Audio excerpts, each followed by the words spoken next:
Good afternoon, everyone. Today is March 3rd, 2025, and the council briefing meeting will come to order. The time is 2:03. I will note that council members Strauss and Solomon are excused today. Will the clerk please call the roll? Councilmember Saka, Here. Councilmember Solomon, Councilmember Strauss, Councilmember Hollingsworth, Here. Councilmember Kettle, Here. Councilmember Moore, Present. Councilmember Rink, Present. Councilmember Rivera, Council President Nelson. Present. There are 7 present, or 6 present. Thank you. If there is no objection, the minutes of February 10th, 2025 will be adopted. Hearing no objection, the minutes are adopted. Okay, we have one proclamation today from Councilmember Rink, our weekly presentation from OIR State Legislative Team, and an executive session. On tomorrow's City Council meeting agenda, there are 5 items on the introduction and referral calendar. The weekly bill payment ordinance, Resolution 32165, which makes some revisions to the statements of legislative intent that were part of the budget that were adopted last fall. A memo describing those changes will be forthcoming. We also have the appointment of Kirsten Grove as Director of FAS, which will be before the Select Budget Committee meeting tomorrow as well. I actually believe that the Select Budget Committee is on the 5th, so that would be Wednesday. Council Bill 120946, lifting a budget proviso on funding from the transportation levy, and Council Bill 120945, which deals with an alley vacation on First Hill. So that is the introduction and referral calendar. The consent calendar includes the weekly bill payment ordinance and 12 appointments, 3 to the Human Rights Commission, 5 to the LGBTQ Commission, 3 to the Disability Commission, and 1 to the Central Waterfront Oversight Committee. And Council will vote on 2 pieces of legislation from committee. Council Bill 120943, relating to an extension of the multifamily housing property tax exemption program, and Resolution 32164, giving Parks and Recreation authority to seek and accept grants from the State Recreation and Conservation Office. All right, so that's coming up. Moving on to today's presentation. Let's see. I will note that Director Hashemi is not able to join us today, so I will let, I believe, who is going to be in her place? Is that, okay, so I will let Anna Johnson kick us off. Please go ahead. Council President. Yes, sorry, go ahead. Just Oh. wanna, I missed roll call, so Yes. I'm here. Right, and you were here before the I meeting, was. and then you had to step out, and we called the roll. Okay. Thank you. Public note that Councilmember Rivera is present. Go ahead, please. Good afternoon, Council. I'll start us off today as Director Hashemi is out sick. My name is Anna Johnson. I'm the State Legislative Affairs Director in OIR. So today is the 50th day of the legislative session. This year we have a 105-day session, so we're almost halfway through. Last Friday was a major cutoff, the fiscal committee cutoff for the House of Origin. So bills that had a fiscal note had to be moved out of the either the transportation, appropriations, ways and means, or finance committees by Friday end of day. And so that leads us into this week, which legislators are going to be on the floor or in caucus all day, sometimes into the evening and night, working on legislation to move it off of the floor in the original chamber it was introduced. And then we are looking at the next cutoff of March 12th. So by that time, all the bills that were in the original chambers have to be voted off the floor and move over to the opposite chamber by that deadline. There are bills that are necessary to implement the budget, or NTIB, that are not subject to this cutoff calendar. So be aware that a lot of the revenue legislation and other bills that are NTIB will come up later in the legislative session. So in today's briefing, we're going to first start by going over an update on our priorities based on our legislative agenda we passed in December. And then we'll also do a recap of last week, and then talk a little bit about what to expect in this week. So starting with our city priorities in terms of public safety, I'm excited to share that a lot of them are still alive.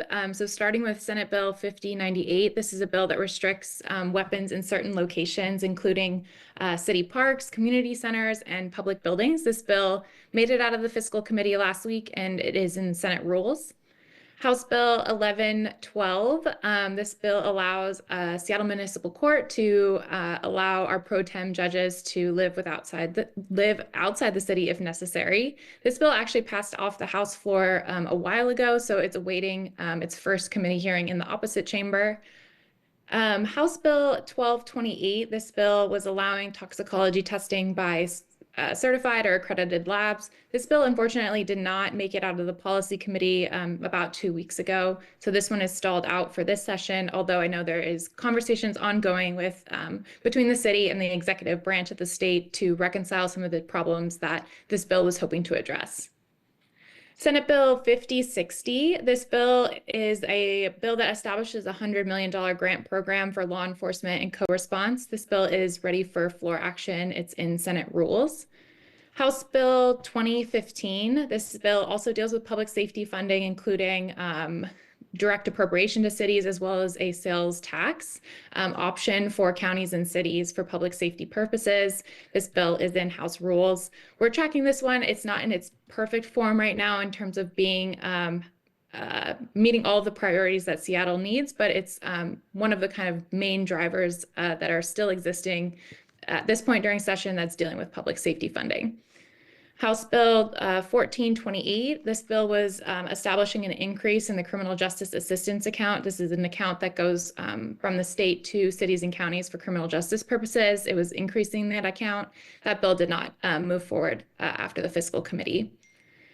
Senate Bill 5052. This bill was establishing clarifications around the Youth Access to Counsel program and allowing law enforcement to question or interview juveniles who are victims or witnesses of crimes. This bill is in Senate rules, also ready for floor action.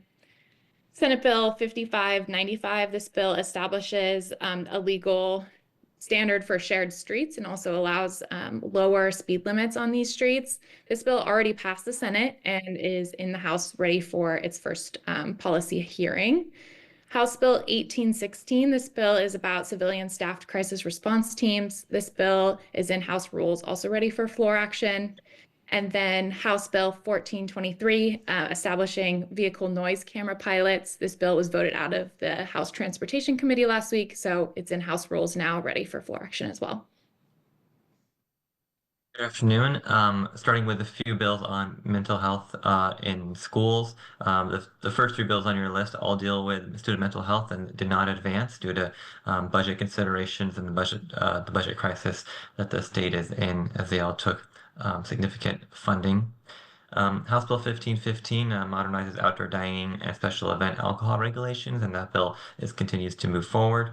House Bill 1733 relates to relocation expenses for businesses impacted by agency displacements, such as Sound Transit link extension. It continues to move forward as well. And then 1503 and 1516 relate to condo liability reform, and those bills continue to move forward.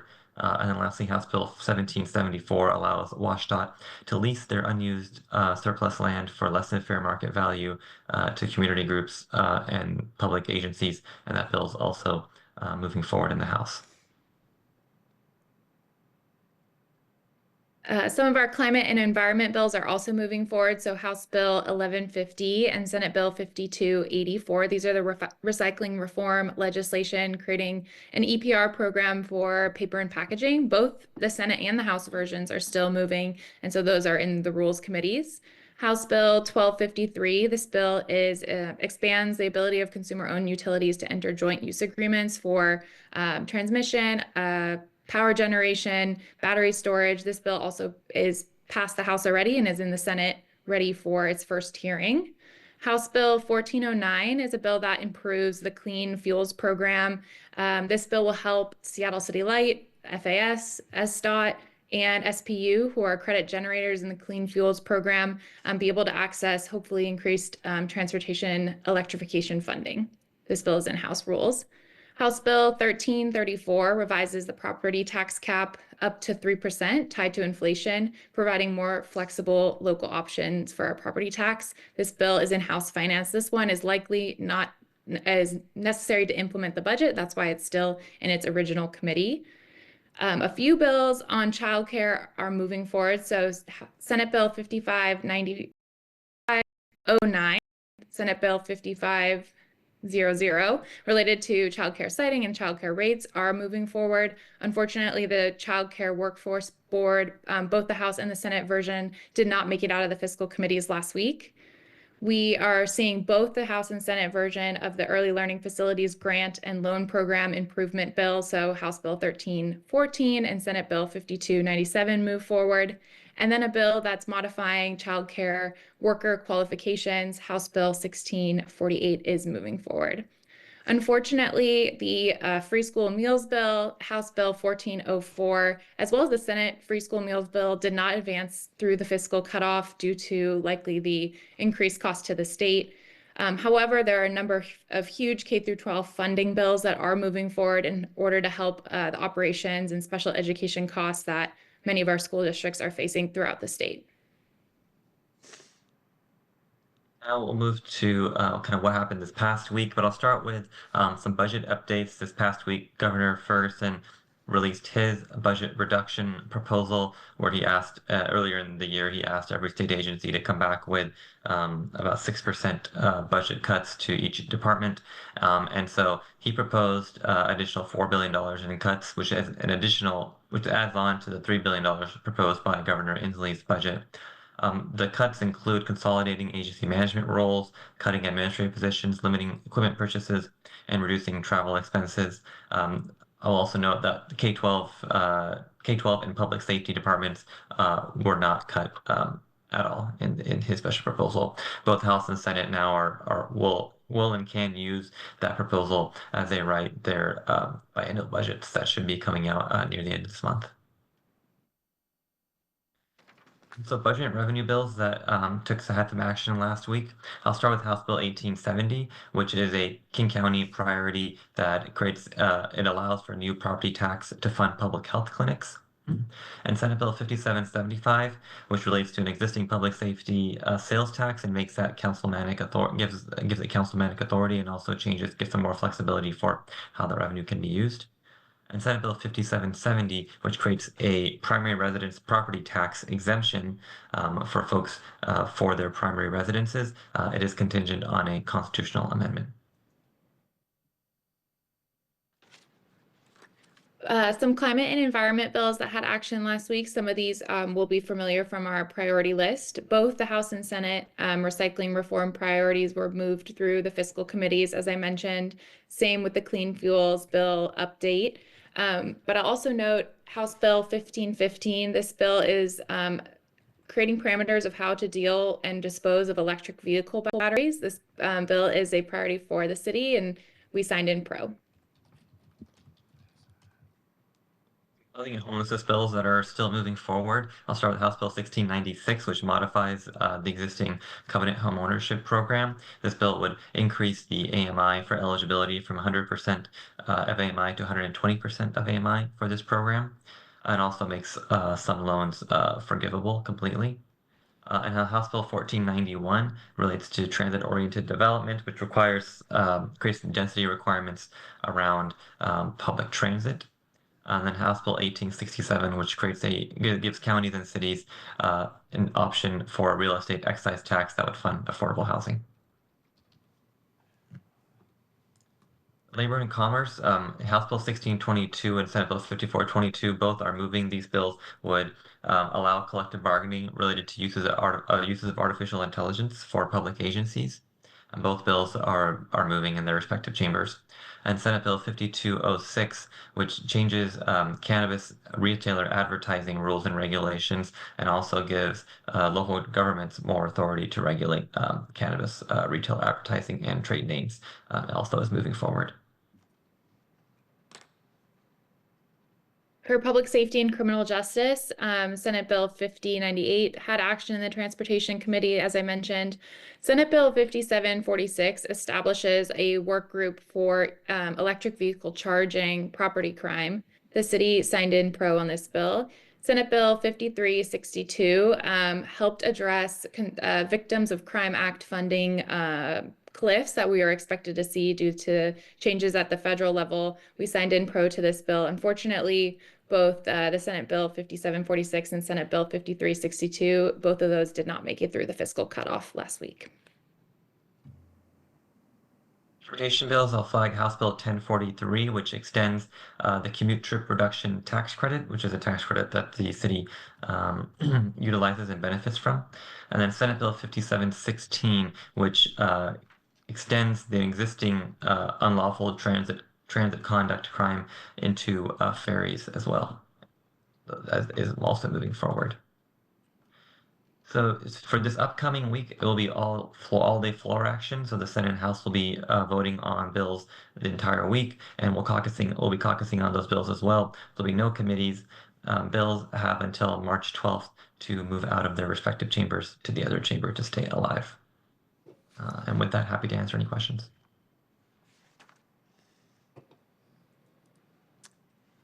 I'm not seeing any hands up right now. Excuse me, I'll talk into the mic. Feel free to raise your hands, folks. I'm not seeing anybody now. I had a question on the public safety sales tax. Can you please explain that one a little bit more? I think it was on, oh yeah, HB 2015, public safety funding. Yeah, HB 2015 does a few things, and they're essentially intertwined with one another. So this bill allows an additional sales tax, 0.1% for criminal justice purposes.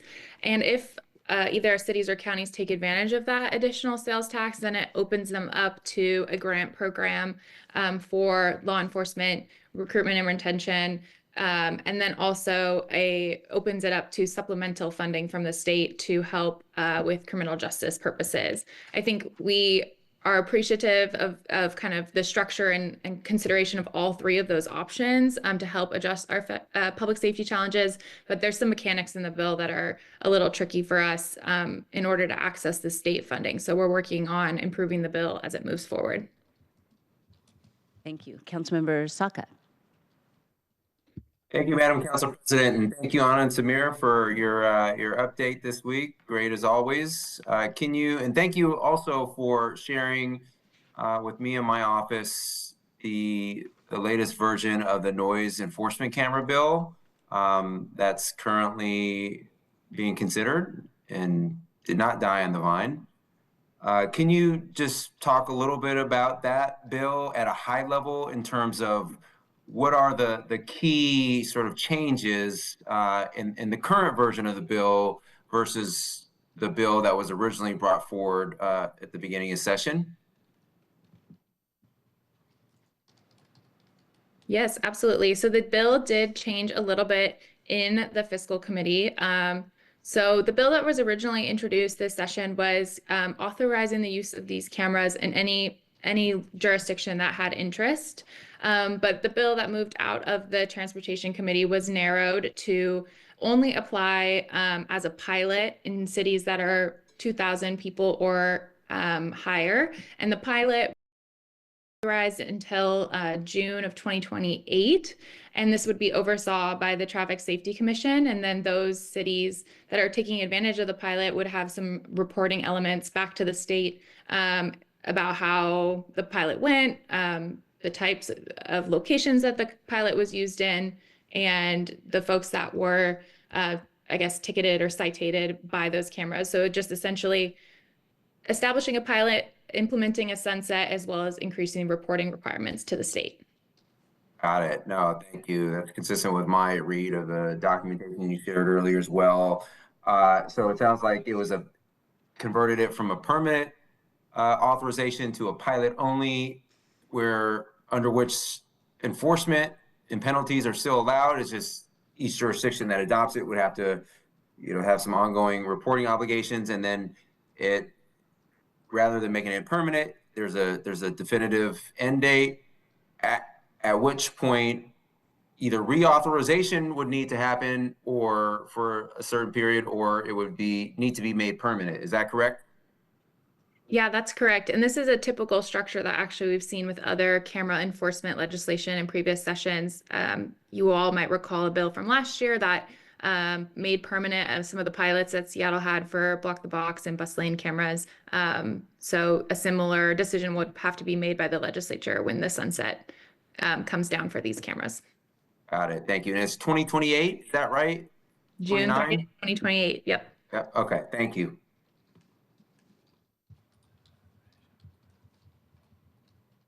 Any further questions? All right, well, I'll ask another one. I'm really interested in affordable housing, HB 1867. I'd like to know if there is any stipulation for any recovery-based housing that is included in that bill, and could you explain a little bit more about the REAP mechanism? I'll have to look more into like what kind of housing the affordable housing would be, but I know that the mechanism itself would be I think it's about a 0.5% additional rate that a local government could impose.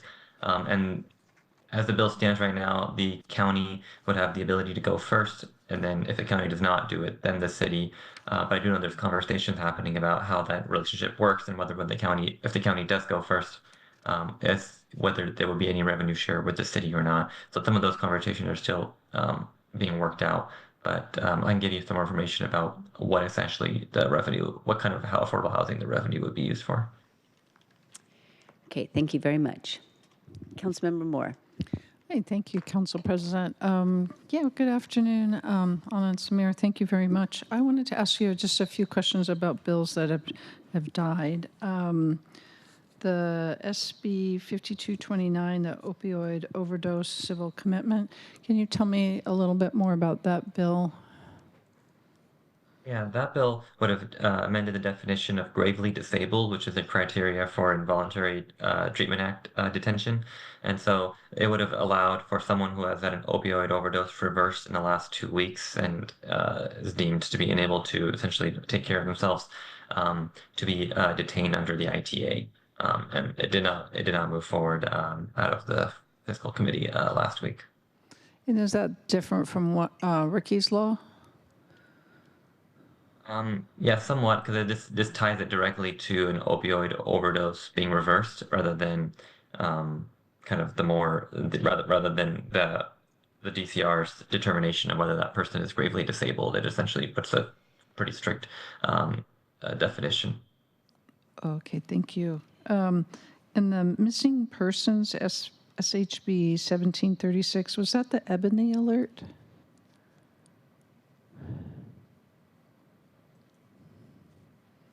I am not as familiar with this bill, so I could certainly get back to you about that specifically. And this one looks like it did not move forward out of the fiscal committee, but I'm certain I can follow up with more information. Okay, that'd be great. Thank you. And then my last question, Council President, is the working families tax credit that died?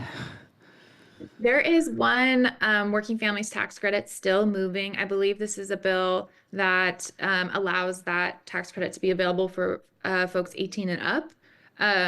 But I would also, maybe there's a chance that it could be deemed an NTIB topic and could be involved in budget conversations, but there is one bill still moving, and I believe it's in your council bulletin under social programs and education from Senator Saldana, I believe. Okay, great. Thank you. Okay, I'm not seeing any other questions, so thank you very, very much for your presentation today, and we will see you next week, I believe, correct? Just because there aren't committee meetings, we'll still need an update, and I wish the director well. Thank you. Thank you. All right. Okay, colleagues, moving on, that finishes our presentation.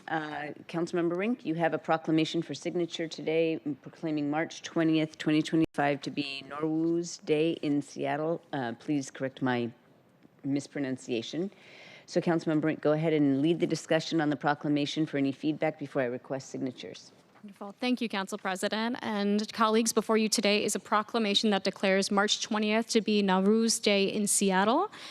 This is the celebration of the Persian New Year. It's celebrated by over 300 million people around the world, and this is the 5th year that actually City of Seattle has hosted a community event at City Hall in the Bertha Knights Landis Room, just celebrating this New Year celebration. So we'd like to be able to present this proclamation at the event, which will be happening this year on Sunday, March 23rd. It would be a really fun time, certainly, and would encourage all of you to come out and celebrate alongside us. Thank you. Are there any questions, comments, etc. before we call roll? All right, I am not seeing any. Seeing there's no further discussion on the proclamation, will the clerk please call the roll to determine which council members would like their signatures affixed to the proclamation recognizing March 20th as Nowruz Day? Councilmember Saka, Aye. Councilmember Hollingsworth, Aye. Councilmember Kettle, Aye. Councilmember Moore, Aye. Councilmember Rink, Aye. Councilmember Rivera, Aye. Council President Nelson. Aye. 7 signatures will be affixed. Thank you very much. Okay, now we're at that the part of our agenda where we talk about what happened in our committees last week, what's upcoming, and anything else one would like to address. And this week's roll call begins with Councilmember Saka. All right. Thank you, Madam Council President. So, colleagues, we have a Transportation Committee meeting tomorrow, Tuesday, March 4th, 9:30 a.m. 2 important topics we're going to discuss. First and foremost, we're going to hear the SDOT's proposed 2025 levy delivery plan. You may recall, certainly our colleagues that sit on that committee, that was an agenda item that we were unfortunately unable to get to during our last Transportation Committee meeting. So it's number 1 on the agenda tomorrow. Secondly, we're going to be learning more about how we can better achieve Vision Zero through a safe systems approach. So a Vision Zero / safe systems briefing from our colleagues and partners at SDOT. Really looking forward to that one. So it should be good. As always, colleagues, all of you are welcome to attend, even if you don't happen to sit on the committee. And then certainly in the community, been very active and engaged as always. But last week I had a really exciting time with our youth and enjoyed engaging with many youth and students in my own district. And first and foremost, it started with Councilmember Hollingsworth. I want to thank her for her partnership in organizing a day at City Hall sort of day type of event and engagement for students, I think 5th graders from West Seattle Elementary in High Point in my district. So that was a great event. A day or 2 later, went to hang out with students of color and other students from Madison Middle School, spent some good quality time with them, amongst other things, to honor and celebrate Black History Month. We talked about the importance of resilience and how they can all eventually take my job one day. I had a similar conversation ultimately for a broader group, all the students at West Seattle High School on Thursday or Friday last week. It was really exciting. I attended that school, and well, I didn't personally attend it during school, but last week I went to the school and met with the leaders of the local Black Students Union and presented them with a proclamation in my own personal capacity to recognize their dedication and commitment to uplifting Black history, culture, and voices in not only the school, but the broader West Seattle community. So awesome time last week with youth, more exciting stuff ahead. And although Black History Month is no longer officially Black History Month, just a reminder, we don't need a special time or month we do need those times carved out, but even when it's not the official time, we can always honor and celebrate our collective history, in this case, Black history. So that's all I have, colleagues. Short, sweet, which I think from me you'll appreciate, but I welcome any comments or questions if you have any. Thank you very much. Councilmember Solomon is not here, nor is Strauss. So Councilmember Hollingsworth, you're up. Thank you, Council President. And excuse me. I do have notes from Councilmember Strauss, if it's okay if I read those. Awesome, thank you. Councilmember Strauss is currently at the Sound Transit CEO interviews and asked me to read his report. And it's a good long one. We have a select committee this Wednesday at 9:30. It's a lot of detailed information. We have a select committee, budget committee, this Wednesday, 9:30 a.m.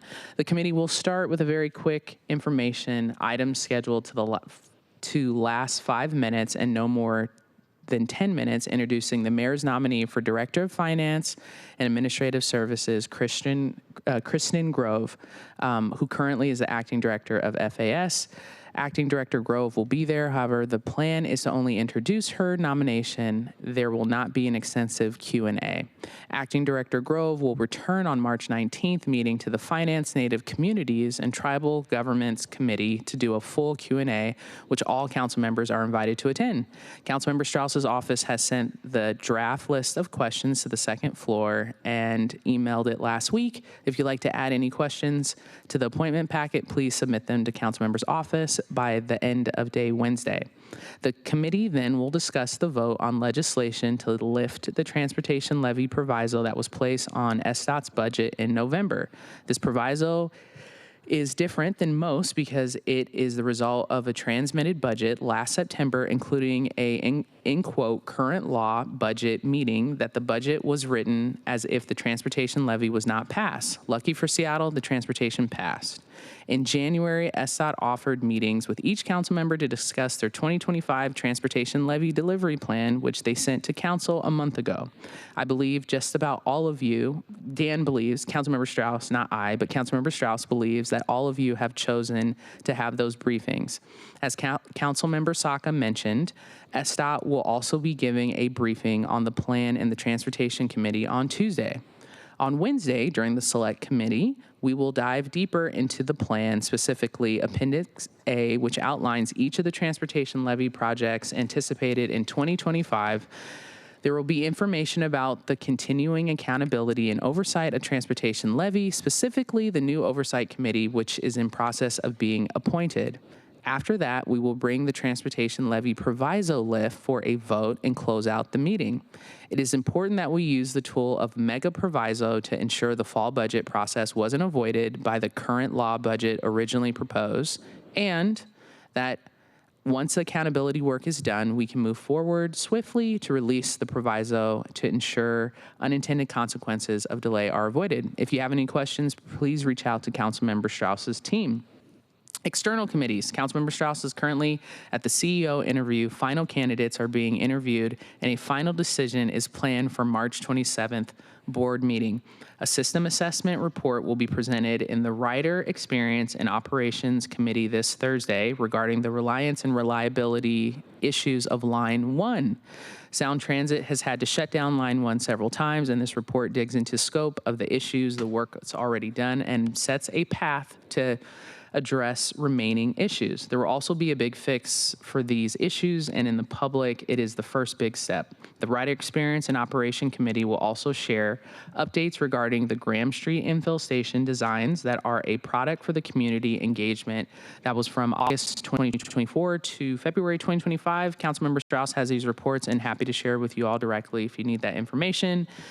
Councilmember Strauss has also had office hours last week and has them again this week in District 6 at his favorite Ballard Library. Good to the order. Thank you, colleagues. This is his report, and he's going to hand it off to me, Councilmember Hollingsworth, if I can go, and if that's okay. Okay, awesome. Thank you, Council President. Sorry, I know that was a weird transition from me not reading, but you all know what I'm saying. I just transitioned to myself. Okay, the Parks Utilities Technology meeting will be Wednesday, March 26, 2 p.m. March 12th meeting has been canceled, and we'll have more information regarding our agenda for March 26. Upcoming legislation tomorrow is the resolution for parks. We'll see grant funding from the Washington State Recreation Conservation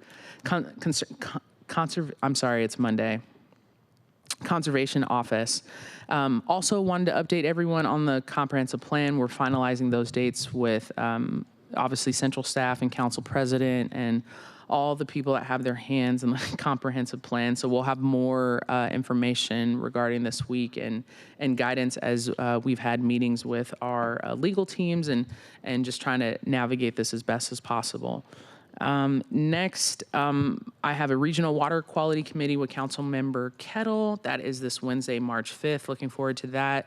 Also, thank you, Council Member Saka. It was great to host West Seattle Elementary. My connection with them was my best friend is one of their teachers. I did not know they were from West Seattle until that morning, so I really appreciate Council Member Saka making some time for the elementary school of the fifth graders in his district and just being so gracious with his time. We really enjoyed that class. Last but not least, a couple highlights I wanted to highlight. Last week, attended Seattle Arboretum Foundation fundraiser, which was great. I think the Arboretum is the best park that we have in the city. No knock on other parks. It's just really nice. So if you all have time, come on out.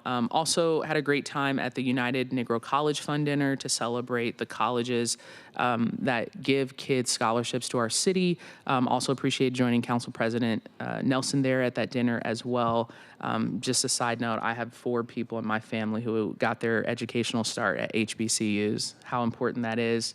Also, shout out to our Seattle Fire Department graduation class. I joined Councilmember Strauss and the mayor for the class of 120.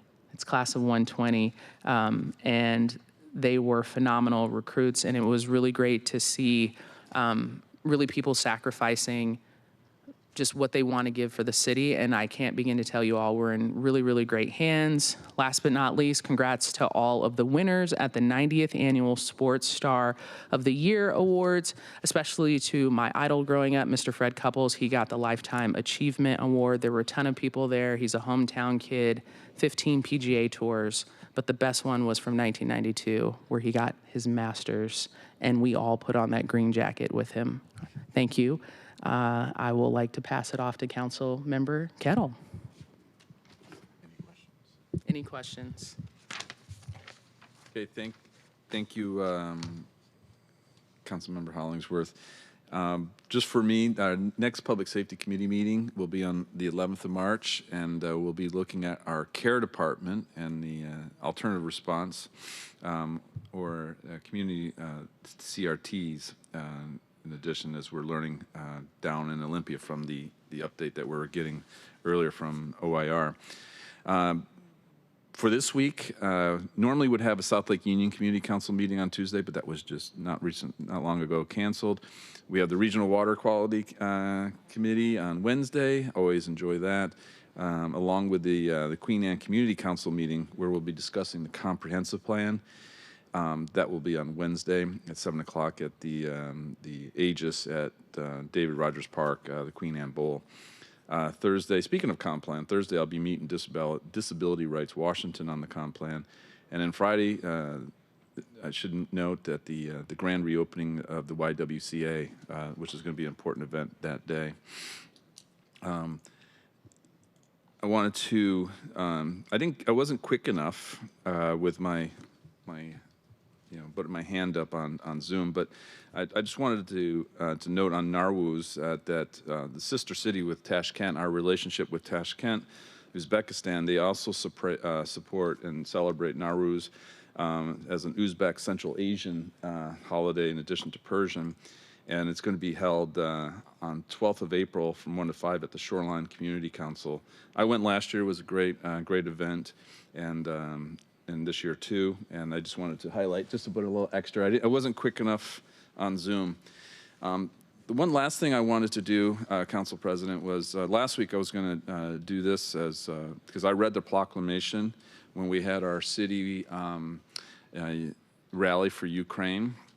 And I read the proclamation and gave some additional remarks. I just wanted to read the proclamation really quick.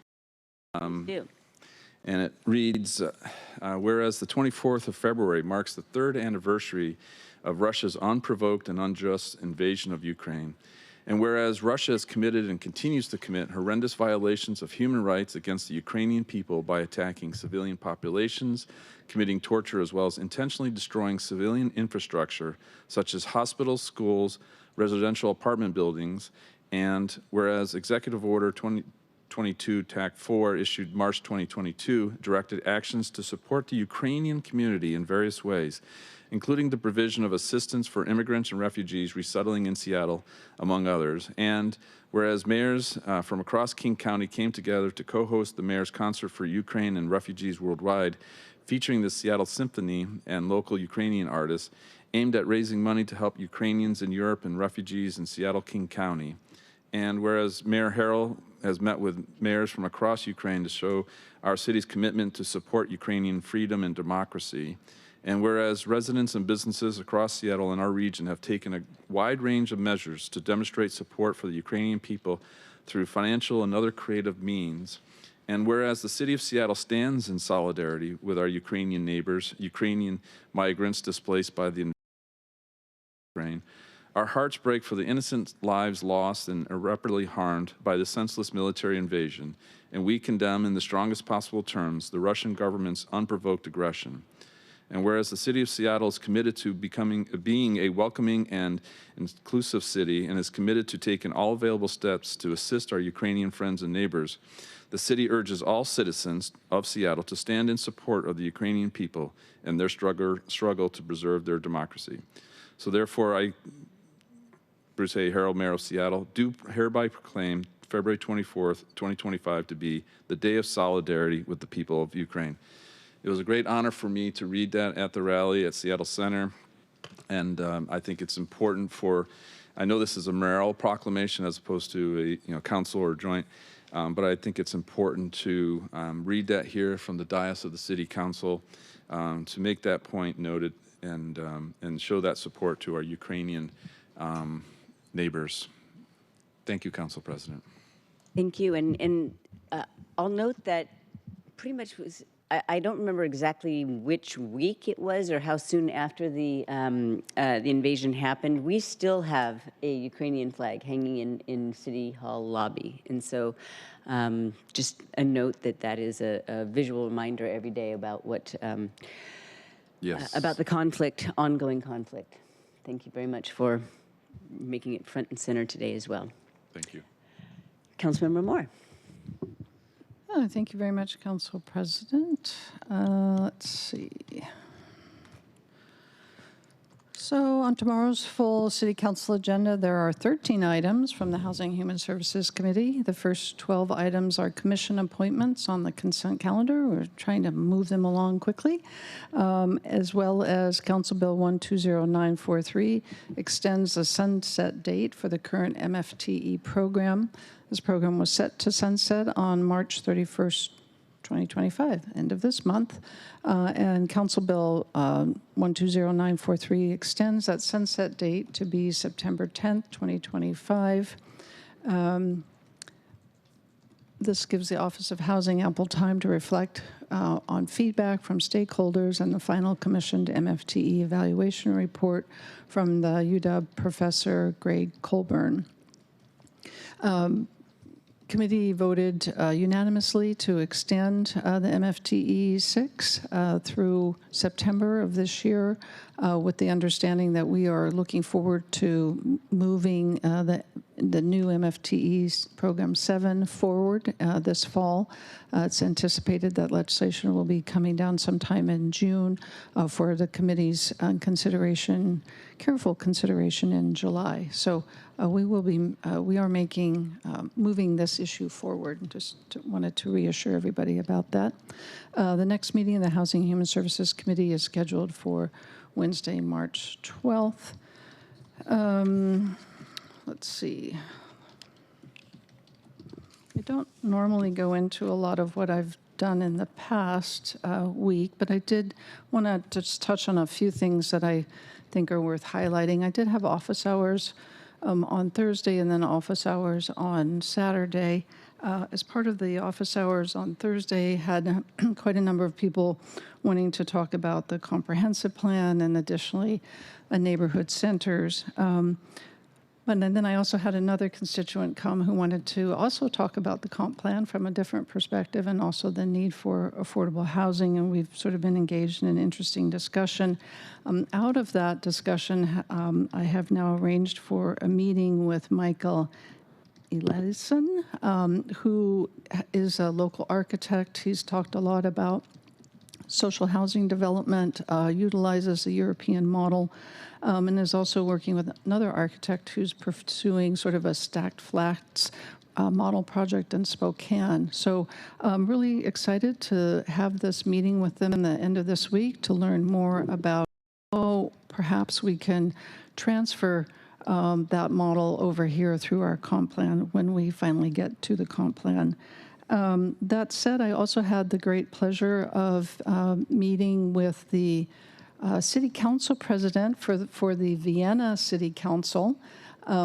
They have 100 council members, so imagine how much back and forth there is with that. But also because Vienna is a model for social housing, they have stated housing is a human right, and they pioneered the social housing model, so it was a very interesting discussion. One thing of note is that they spend 450 million euros every year on building and maintaining social housing. So they have made a significant monetary commitment, which I think speaks to the need for such a significant commitment. And of the 2 million people who live in Vienna proper, a quarter of them live in social housing. And 25% of your income it's subsidized at 25% of income. So it's obviously, Councilmember Morales talked a lot about social housing, but it's interesting to meet with City Council President directly and learn more about that directly. Let's see, the other thing that I wanted to talk about is that this week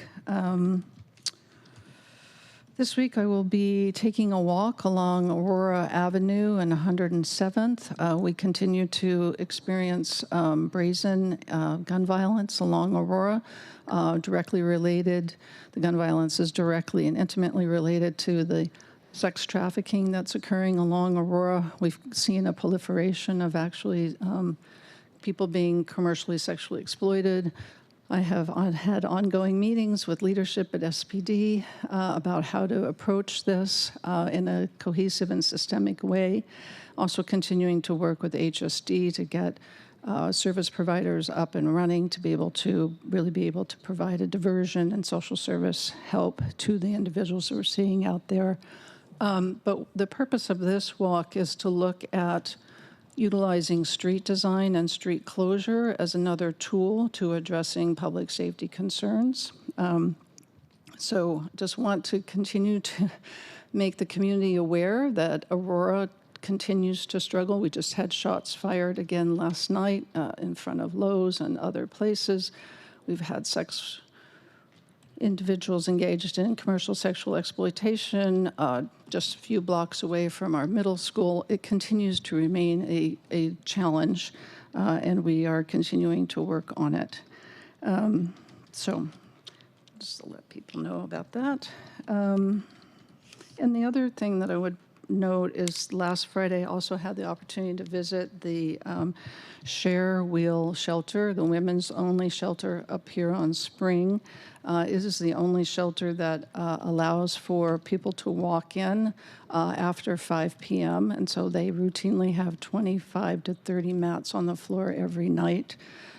They made an impassioned plea. I think we had talked about this during budget, that Mary's Place Day Centers shutting down. Even if we'd been able to come up with money at that point, Mary's Place was not in a position to continue with the shelter, but they have, with the day center, but they have made an impassioned plea for us to find a way to open up a day center because when their doors close during the day, many of the women, many of whom are struggling with disability, many of whom are elderly, are basically left to go to the library, which they have to try to navigate from First Hill down to our main library here.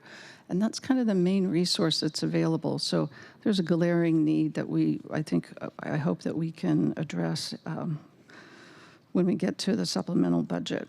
And then lastly, I wanted to just note that the cuts that are happening at the federal level are directly affecting the people in my district. North Seattle Helpline and Catholic Community Services both run a diaper program where they provide free diapers. That money was all federally funded, has now been cut. So they are now no longer able to provide free diaper supplies. So in my newsletter this last week, I did ask a call for people, volunteers, to supply diapers if possible. So, you know, what's happening in Washington is very much, and we will be talking about this end of the week, but it's really, it's having a granular effect on our communities. And this isn't about trying to scare people. This is about making people aware of what is actually happening, so that we are not just talking broad sweeps of ideas. You know, it matters. Government funding matters. So anyway, that's my soapbox. The last thing I will say is I'd like to thank Councilmember Solomon, who will be attending the Affordable Housing Committee on my behalf this week, so that I may attend the Select Committee at the end of the week. If there are no questions, I'll have a turn it question. over. Oh, thank you. This gets back to your comment on the MFTE program renewal extension. Thank you very much for working with the executive to change to move up the deadline to September. The original legislation was sent down with a deadline that was farther along, and I'm not going to go into why I think it's so important to renew this program and how it helps us meet our housing goals. My question for you is, at the committee table, there was a question asked about some of the other improvements that not necessarily improvements, but some of the other changes that have been requested that will benefit both property owners and renters. What will be included in that package, or what are they thinking of? And they indicated that they would send you some information about that. So have they gotten that to you? As far as I know, they have not, but I will follow up with that. It less burdensome to Yeah, the administrative, all the paperwork that needs to be submitted to qualify and maintain that qualification. Yes, thank you for reminding me. I'll make sure to follow up and get that information to share. Thank you. Yeah. Go ahead, Councilmember Rivera. Thank you, Council President. Week before last, I attended the Association of Washington Cities lobby days. I now sit on the board of the Association of Washington Cities. I was very appreciative to meet electeds from throughout the state. It was an important opportunity to meet with our counterparts and mayors from small cities and cities slightly smaller than ours to share information. I learned that smaller cities are also experiencing the same public safety concerns that we're experiencing, the same issues related to homelessness and a lack of affordable housing, as well as folks that need mental health services and addiction treatment services. I look forward to continuing to collaborate with our peers and partners across the state. While it was not great to learn that they're having issues too, it just goes to show you that these issues are widespread. They're not unique to Seattle. And so, like I said, very much appreciated meeting them and the partnership.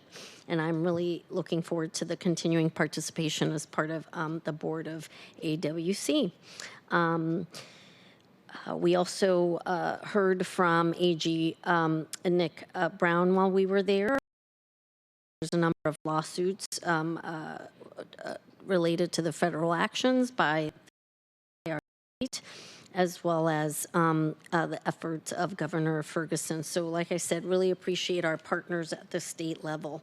Last week, I met with a representative from Governor Ferguson's office. It was a meet and greet, and really appreciate that he's engaging with us and having conversations about how we can partner together.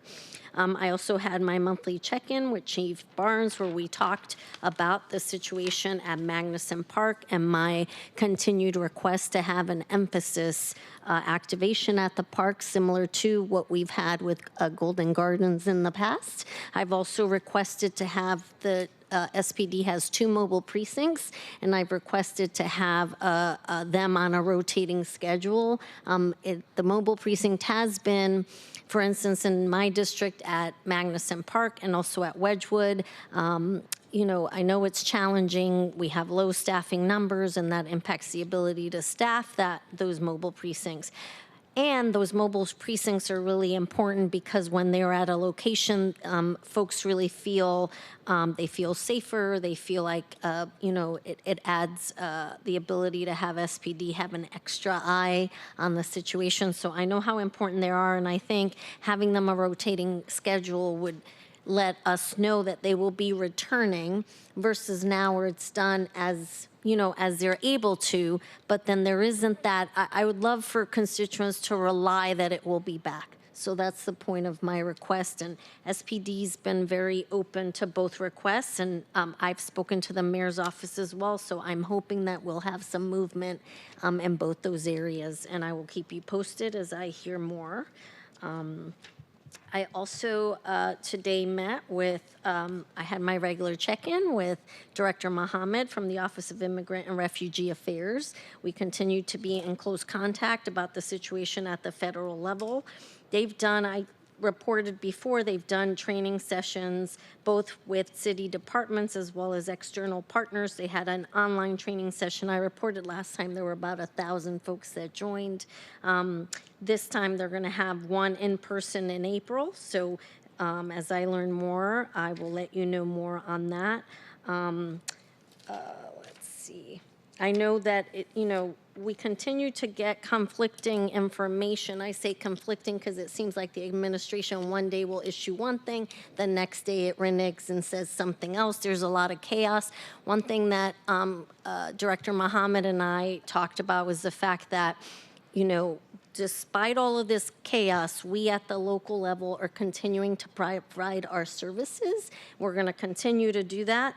And, you know, that is important to her. It's important to me. It's important to all of us. So, you know, I feel very, well, I feel very grateful that we're all aligned in that regard and that we're able to provide our services despite the chaos that might be happening at the federal level. And I'll say that last week I had a meeting of the committee that I get to oversee, the Libraries, Education, and Neighborhoods Committee, and I was happy to hear that our libraries operation are not dependent on federal dollars. They do get some grant funding, and so I'm not to say it's not important, but it's also, it was a relief to me to find out that we're not going to be closing libraries because of the chaos that's happening at the federal level. And I think more information of that kind is helpful to our constituents. So similarly, Director Mohammed and I were talking about the fact that whatever's happening, we are still delivering our services on the ground to our constituents, and she's getting that word out to our immigrant partners in Seattle. So that's, you know, that's what we've been engaged in and talking about, and you'll hear from her on Thursday because she'll be coming here to give a similar update at the Select Committee. I will be hosting district hours this week. I will also be attending the Roosevelt Neighborhood Association, and my staff will be attending the North Precinct Advisory Council. I have staff attend when I can't attend that council every month. It is really important to be sharing with our partners. SPD also, the Captain Davison usually attends that meeting. Also, the King County Prosecutor's Office has a representative. It's a really great way to share information with constituents in the district and on the North End in general, because it's not just specific to the 4, it also includes District 5 and District 6. I will be attending the PSRC Growth Management Policy Committee this week as well. And last week I attended roll call at the North Precinct along with Assistant Chief Underwood to thank officers there for all the hard work that they've been doing. As you all probably read in the paper, there have been 2 more recent arrests related to crime, drug crime and gun crime, and related to the folks that were that were assaulted with a car by a juvenile that stole the car and then proceeded to hit folks with the car on University Avenue. That juvenile has been arrested. They've been detained. There was a hearing on Friday, and that hearing resulted in further detention of this juvenile. So, very much appreciate both SPD's quick response in that case, and also appreciate that the King County prosecutor and the judge in this case have also been partners to really address that unfortunate situation. But, it's really important that when these crimes happen that we are taking action. And so and that has not been happening in this fashion. And that's really important because, our juveniles need services to make sure that they are not committing crimes. And also when they do, then we need to make sure that we are doing the necessary steps to make sure that we're keeping communities safe as well as that juvenile safe as well. Because when these juveniles are let back on the street, then they have the opportunity to commit crime, which is not good for the community, and it's not good for the juvenile.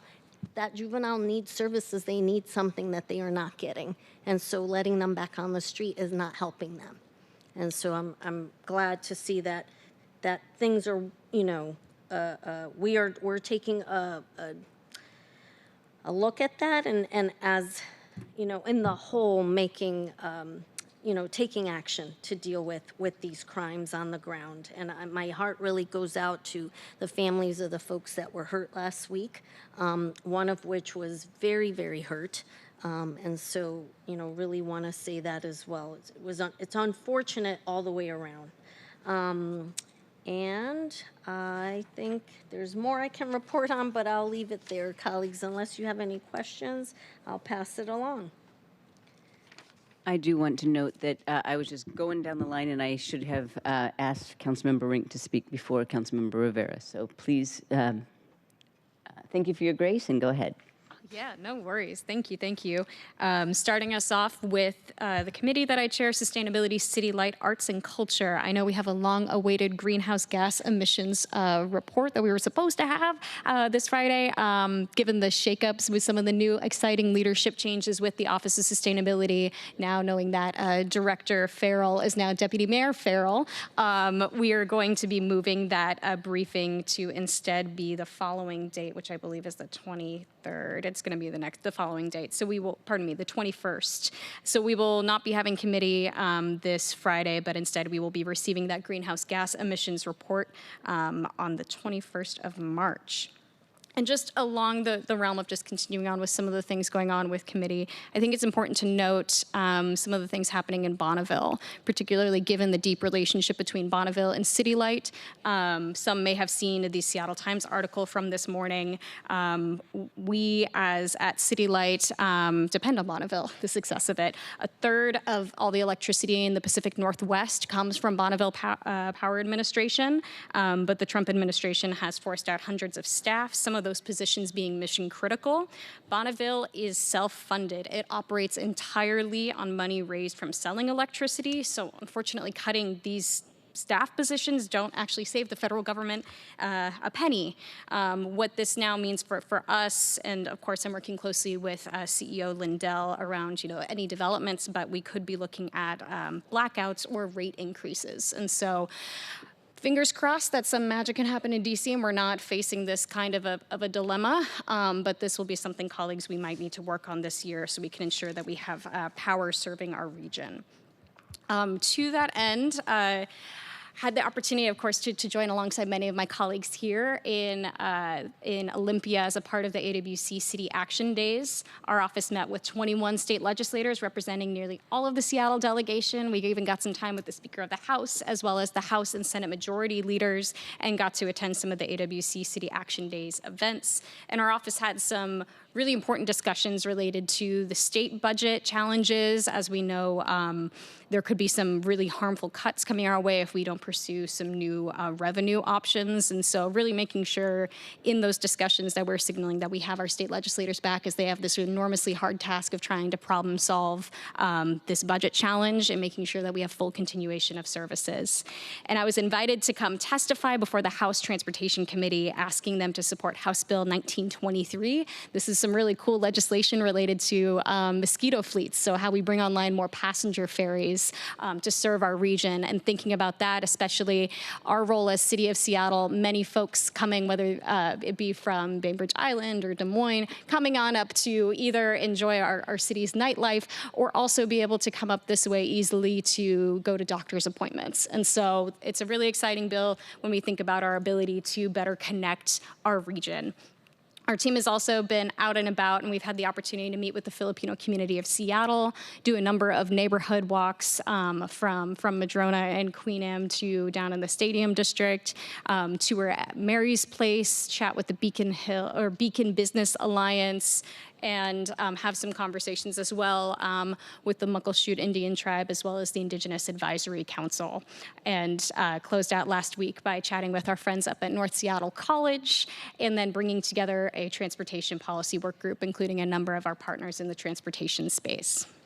And then also wanted to uplift an amazing event last week, the FODEP Beautiful Neighborhood Community Kickoff, which really is a capstone of so much work that Friends for Little Saigon has been doing to try and really problem solve and identify the public safety challenges happening in Little Saigon. And it was a really incredible event with specific partners from residents to service providers to government partners as well, all coming together to really look at what are all of the initiatives that have been proposed, what feels like priorities, and where do we go from here. So it was just a really fantastic event and great to see so many folks turn out. There was also a presence from the mayor's office as well.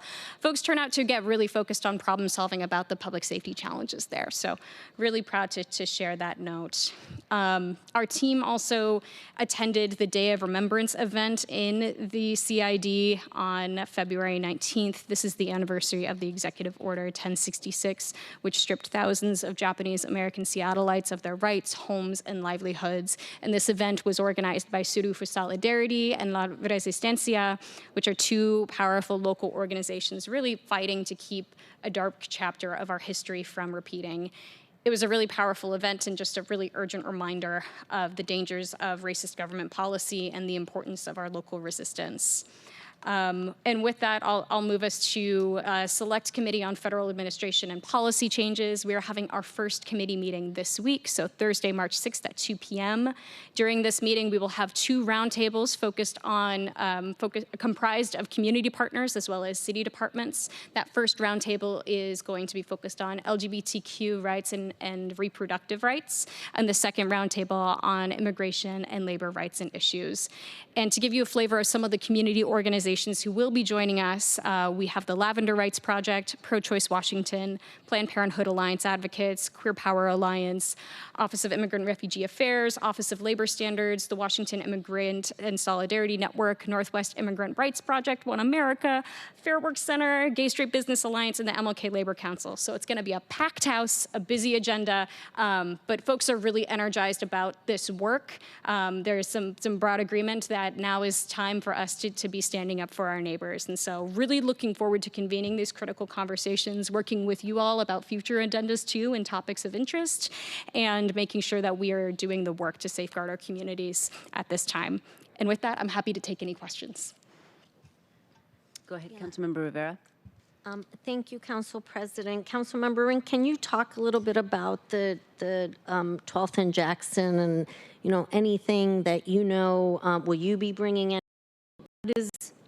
What are the efforts there on the public safety side? We're all grappling with public safety, as you know, and I'm wondering, I know 12th and Jackson is also having the type of public safety issues, and for longer even, that Magnuson Park has had. And so I'm wondering what efforts are underway to address public safety there. Certainly, fantastic question. And I'll talk a little bit about the exercise they had us go through. And there was some presentations from SPD focused on environmental design and some of the measures that can be taken in terms of addressing environmental design. I wish Councilmember Solomon was here because I know this is one of his areas of expertise. SEPTED, thank you. So we had a presentation on SEPTED. We had a city auditor's office also had a presence there to bring forward a number of the recommendations they've brought forward in the past.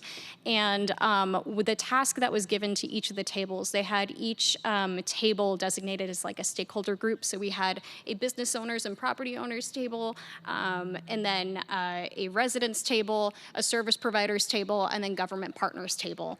And I know Councilmember Solomon's staff were also present there as well and were participating.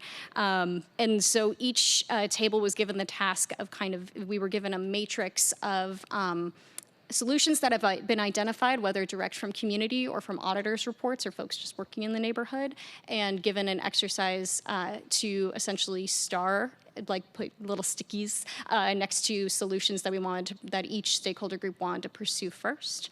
And then each table was asked to identify short-term goals and long-term goals. And so I haven't seen the full write-up from Friends for Little Saigon about the outcome of that exercise, but that is our expectation in terms of a next step to be able to see what were the first initial short-term goals and short-term actions to be taken, and then long-term actions. So this is a long-winded way of saying I don't have that handy, but that's one of the follow-ups there, and that was the exercise they put before the whole room. And there was about attendance, I would say, of in between maybe 60 folks who were in attendance, so pretty sizable group.